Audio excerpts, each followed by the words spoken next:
Children's day উপলক্ষে সানায়ার tuition teacher আজকে একটা সেলিব্রেশন রেখেছেন, তাই সানায়াকে একটু আগে টিউশন টিচারের কাছে দিয়ে আসলাম। আমাদের কোয়ার্টারের চারিদিকে প্রচুর গাছপালা, তাই পোকামাকড়ের উপদ্রবটা সন্ধে হতেই বেড়ে যায়।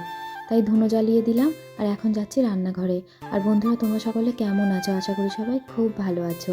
আমি এখানে একটু ভাজা মশলা বানাচ্ছি। গোটা জিরে, একটু মৌরি, শুকনো লঙ্কা, তেজপাতা আর আছে 5 ফোড়ন। একটু ভেজে নিয়ে ঠান্ডা হলে গুঁড়ো করে নেব। এই সমস্ত কাজের মাঝে সানায়াও বাড়ি চলে এসেছে। আসলে এর মাঝে অনেকটা সময় কেটে গিয়েছে, প্রায় কয়েক ঘন্টা।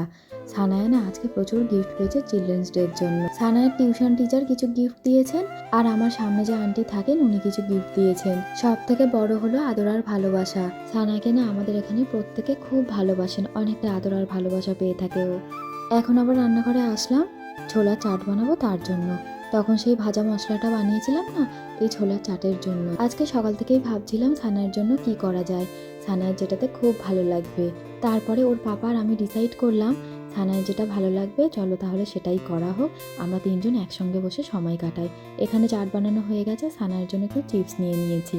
দুজনে সমস্ত কাজকে দূরে সরিয়ে রেখে আমাদের পুরো সময়টা যখন ওকে দেব তখন ওর সব থেকে বেশি ভালো লাগবে। সানায়ের পছন্দের মুভি হলো বজরঙ্গি ভাইজান। আমরা তাই ডিসাইড করেছিলাম সানায়ের পছন্দের একটা মুভি চালিয়ে আমরা তিনজন একসঙ্গে বসে মুভিটা এনজয় করব, আর তিনজন একসঙ্গে সময়ও কাটানো হবে। আর সব থেকে মজার ব্যাপার কি জানো তো, সানায়া তো প্রচণ্ড ছটপটে, ও এক জায়গায় বেশিক্ষণ বসে থাকতে পারে না।